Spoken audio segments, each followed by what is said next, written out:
Halo rekan-rekan, selamat datang kembali di channel ini. Video kali ini saya akan membagikan berita terkait dengan 130.000 lebih honorer kategori ini akan diprioritaskan untuk diangkat menjadi P3K tanpa melalui proses seleksi. Alasannya terkait dengan usia. Informasi selengkapnya silakan ditonton secara lengkap agar rekan-rekan sekalian bisa menerima informasi ini secara utuh dan menyeluruh. Nasib tenaga honorer saat ini masih dipertanyakan usai Undang-Undang ASN Nomor 20 Tahun 2023 tentang Aparatur Sipil Negara itu disahkan.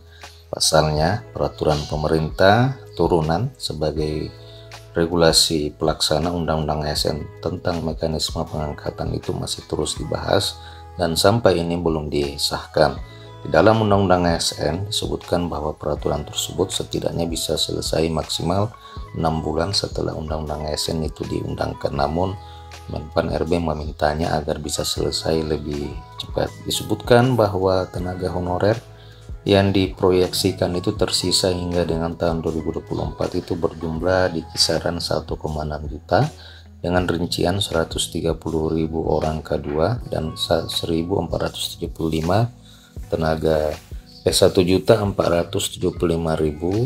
orang tenaga honorer kategori umum. Di dalam rapat kerja bersama Menpan RB, BKN dan BPKP, anggota Komisi 2 DPR RI Juni Margirsang menyebut agar tenaga honorer K2 itu bisa dijadikan prioritas pengangkatan P3K.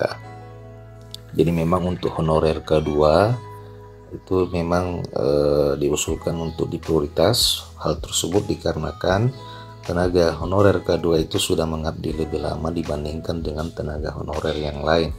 Nimar menyebut bahwa 130.495 orang honorer K2 ini sudah berada di dalam usia yang kritis. Ia pun meminta agar Menpan RB langsung mengangkat tenaga honorer K2 ini tanpa tes atau dikonversi langsung menjadi P3K. Satu syarat yang wajib ditempuh tenaga honorer K2 adalah lolos tahap validasi dan datanya harus tertera di Badan Kepegawaian Negara. Sementara itu, Menpan RB juga telah menyebutkan bahwa seluruh tenaga honorer itu akan dialihkan statusnya menjadi P3K paruh waktu melalui tahap validasi dan verifikasi. Ia menyebutkan bahwa mereka juga akan seluruhnya masuk tanpa tes jika lolos di dalam tahap verifikasi dan validasi data. Peraturan pemerintah turunan Undang-Undang ASN ini akan segera disahkan dan setelah disahkan maka realisasi kebijakan atau rencana mekanisme pengangkatan menjadi P3K paruh waktu itu akan dilakukan. Nah, rekan-rekan, memang untuk seleksi P3K pada tahun 2023 ini baik untuk kategori guru, kategori tenaga teknis, untuk honorer kategori 2 sebanyak 130.000 orang ini itu memang mendapatkan sejumlah afirmasi dan kebijakan khusus. Sebagai contoh saja, untuk di kategori guru honorer K2 itu menempati posisi prioritas kedua yang memang diprioritaskan terlebih dahulu untuk diangkat menjadi P3K penuh itu. Lalu setelah itu maka formasi akan diserahkan kepada para honorer P3 dan P4. Sementara untuk honorer teknis atau di kategori teknis administrasi, honorer K2 juga tetap mendapatkan afirmasi, yakni tetap diprioritaskan di dalam pengangkatan dan seleksi P3K pada tahun 2023 ini. Bagaimana tanggapan rekan-rekan terhadap usulan kebijakan diprioritaskannya honorer K2 di dalam pengangkatan menjadi aparatur sipil negara P3K?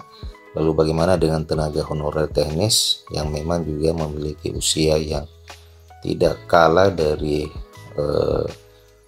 honorer K2, akan tetapi dia tidak masuk di dalam kategori 2? Apakah memang juga akan diprioritaskan untuk diangkat menjadi P3K tanpa melalui proses seleksi?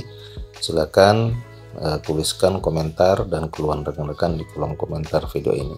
Terima kasih rekan-rekan telah menyaksikan video ini. Sampai jumpa di video berikutnya.